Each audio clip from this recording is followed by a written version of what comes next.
Hello everybody, my name is Siffrin. Today we're going to play Magical Warrior Diamond Heart. This is a game that the Art Mama wanted to play for forever, but she never set aside time to actually do it. So she stuck a magical girl pin on me and told me to play it. So here I am, we're going to jump right into it. The artwork is super pretty, I love it. And I'll try to voice act some of the characters. So without further ado, let's get started. No, I don't need the tutorial. Yes, thank you. Yeah.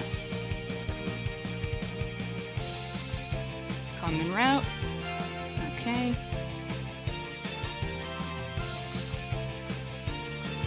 Here we go. Diana draws her sword almost immediately. Who's there? Show yourself. Oh, Diana, is that any way to greet an old friend? A somewhat familiar voice rings through the hall, and all the color drains from Diana's face. Druzy. A tall, curvaceous woman towers before the princess and her knight. She ignores the knight and instead turns her attention to the princess cowering behind her. Still hiding behind your servants, Rosalia? Druzy lightly strokes the princess's cheek. Her long, talon-like fingernails graze her skin, and her ice-cold hands send chills down the princess's spine. Don't touch her. Diana rushes between the two of them and slaps the woman's claws away from her liege. You don't have to treat me so cold, Diana. After all, aren't we friends? Is she a bat? I think the ears are bat-like. I could be wrong, though. Princess, run away! Druzy reached into her pocket and pulled out what looks like 2 gemstones. In her left hand is a frighteningly beautiful black stone radiating a chilly aura. In her right is a heart-shaped stone. Instead of shining beautifully, it's clouded over, emitting a weak glow. Run away now. May the darkness in your heart grow wild. Oh, whoops, those were 2 different characters that spoke just now. My bad. Nightmare! Diana charges into attack, just barely managing to put up a decent fight. I'll try to laugh like that. Go on, princess. Why not fight? Show us those amazing powers of yours. Or else your precious knight will suffer. Don't listen to her, your majesty. I'll be fine. Hurry up and escape. Are you just gonna run away and leave her behind to die? Just like how you allowed the rest of your people to die? Hurry. You are weak. Useless. You can't save anyone. Those words swirled around in her mind. The princess slumps to the ground in defeat. Wahahaha! You can't do anything, can you? Rosalia, don't listen to her.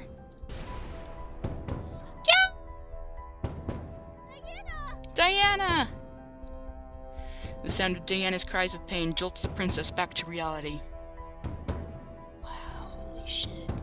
Don't hurt her! Don't hurt her anymore.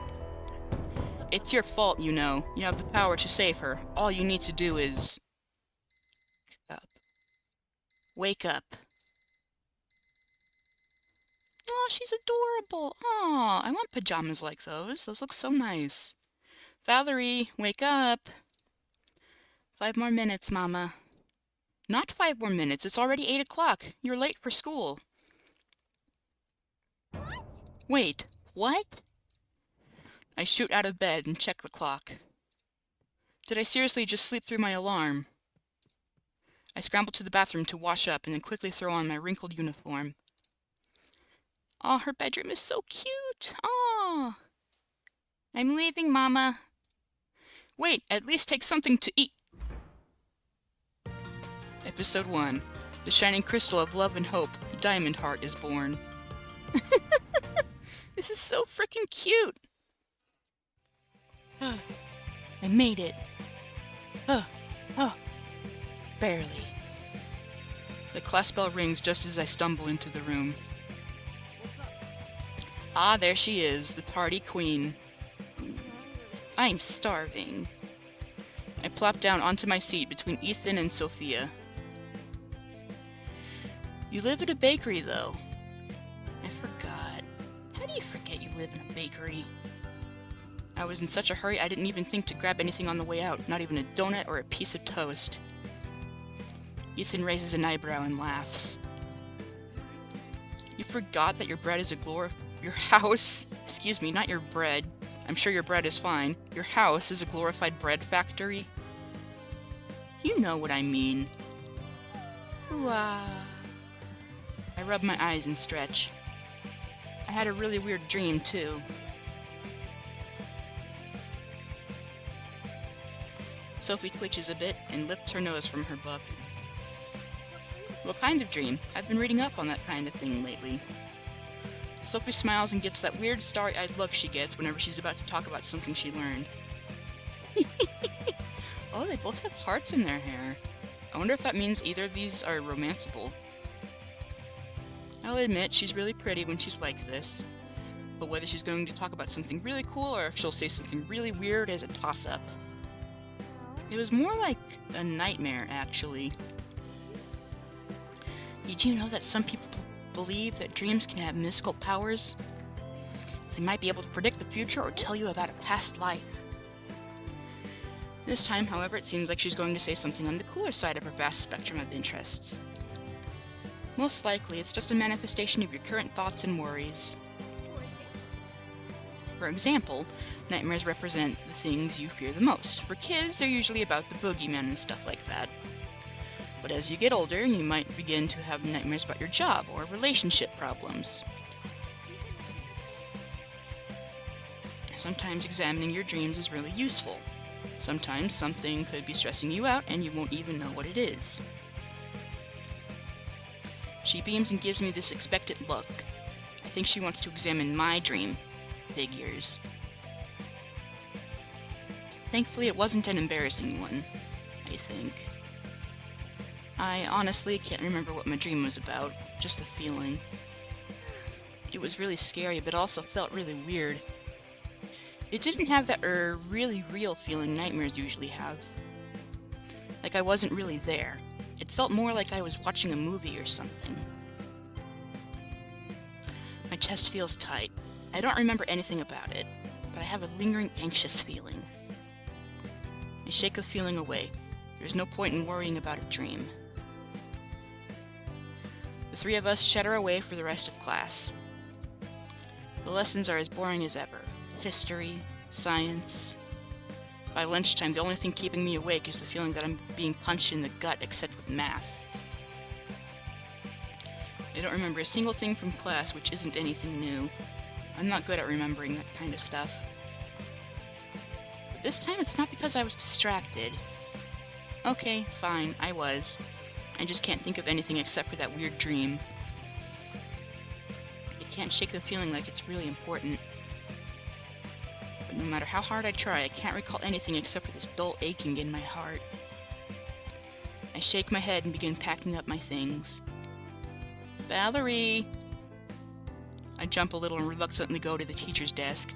Aw, even the teacher is super pretty. No hearts. Okay, that's good. Yes? She must notice the look of pure terror on my face because she softens and her tone is weirdly gentle. We need to talk about your grades. Oh god. The last exam was not your best. This is it. I'm in for the lecture of a lifetime. I didn't even eat this morning, and if this goes on too long, I'll miss lunch. I know you can do better than this, Valerie. This... She holds up my last exam, which is a crumpled mess. I think I fell asleep halfway through because there is a little drool stain on it. I would die on the spot if that happened to me. Most of it is completely blank, and what I actually filled in is sloppier than usual. It's unacceptable. Then she goes on about how I need to apply myself more, some nonsense about believing in my abilities. And then something about weekend classes, as if. But I stopped paying attention anyways because I'm so hungry. I get it. Grades are important. But I'm not good at this stuff, and it's not even fun. After what feels like hours, I'm finally set free. The period isn't over yet, so I bet I can still get something to eat if I hurry. I rush out the door and dash through the halls and find myself hitting the cold, hard floor. Ouch! Owie! Ow. I feel a brief moment of confusion before I realize I slammed into someone else. I'm so sorry! Oh, they're beautiful! And look at that! More hearts. They scramble to their feet, then help me up as well. That's when I notice how gorgeous they are. They've got smooth skin like a doll and long, shiny blonde hair. They're wearing some sort of sweet-smelling perfume as well. They smell so pretty, like walking around in a meadow. I'm sorry, I guess they say no running in the halls for a reason. No way, it's my fault. I wasn't paying attention. Ah! What?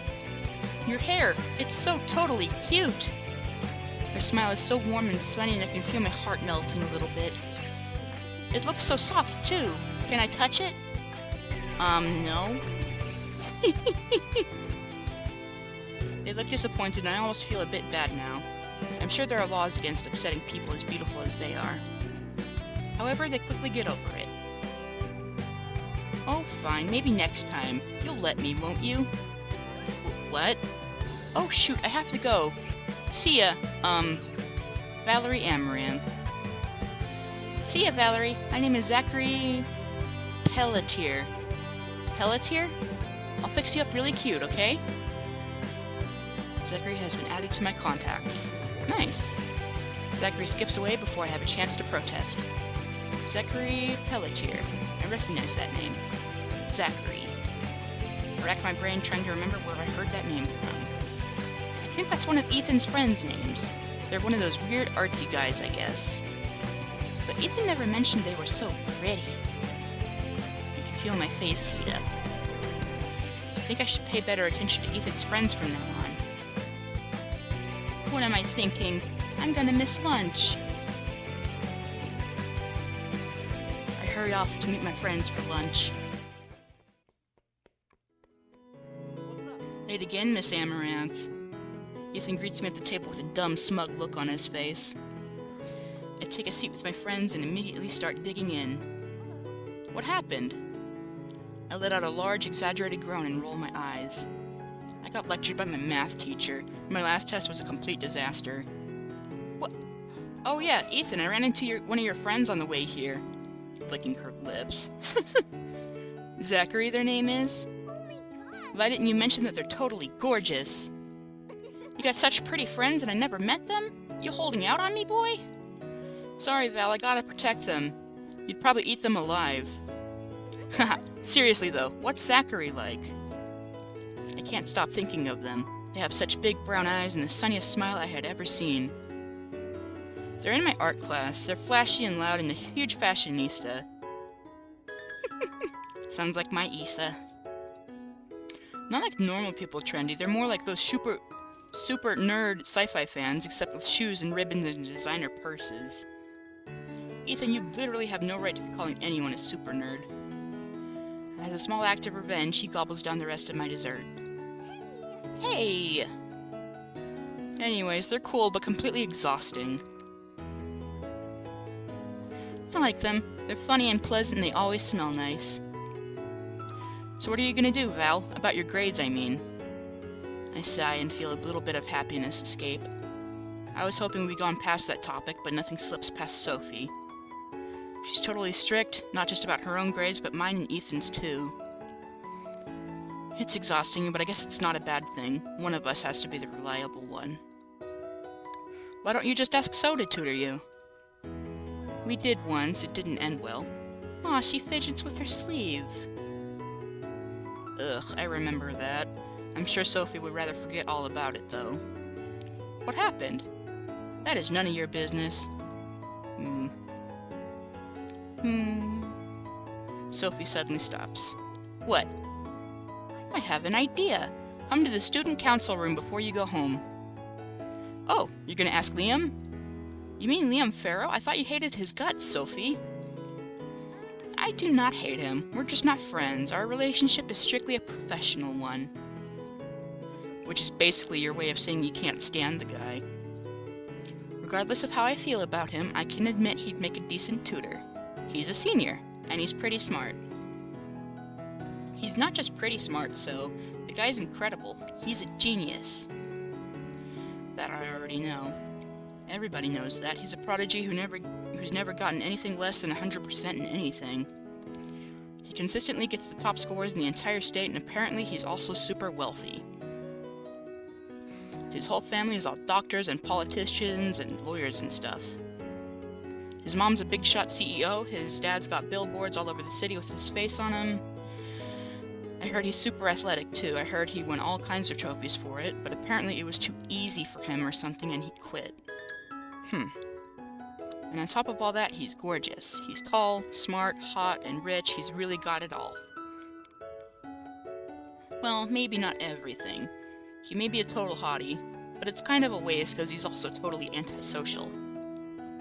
He always ignores me when I stop by the student council room, so I don't bother trying to talk to him anymore.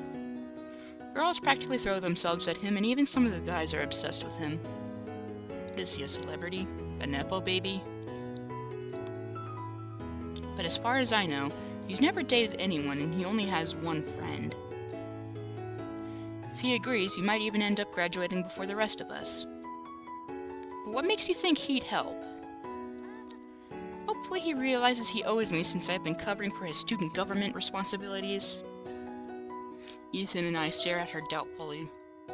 We'll figure something out. I stand outside of the room nervously. My legs are shaking so much I feel like they might collapse into a pile of goo. Will Liam even bother looking at me? I take a deep breath and walk inside. The student council room is empty. I must be a bit early. The only one here is Liam, who is sleeping at the table. I'm not sure why he's in here if he's just going to nap. If Sophie caught him, she'd totally lose it. Well, it's a good thing he is here. I just gotta wait for him to wake up. I quietly take a seat away from him so that I don't disturb him. I try to pass the time by doodling, but somehow I end up finding myself staring at the guy sleeping beside me. I'm completely enchanted. When he's like this, he doesn't seem scary at all.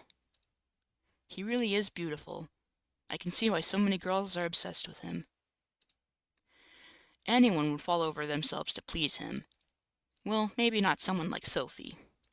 Am I interrupting something? Am I interrupting something? I jump and scramble away, knocking my head against the desks. Bonk! Owie!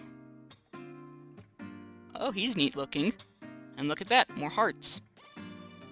Do hearts and hair equal romantic interest? Let's find out. It's not what it looks like. Oh, it's just you. Ouch. He reaches his hand down and helps me get back on my feet. His name is Alex Harvey, and for some reason he's Liam Farrow's only friend. And he got added to my contacts, apparently. Okay, cool. I don't want this video to be forever long, so I'm going to end the video here. Thank you so much for watching. Tell me what you think, and check out Magical Warrior Diamond Heart on itch.io. See ya!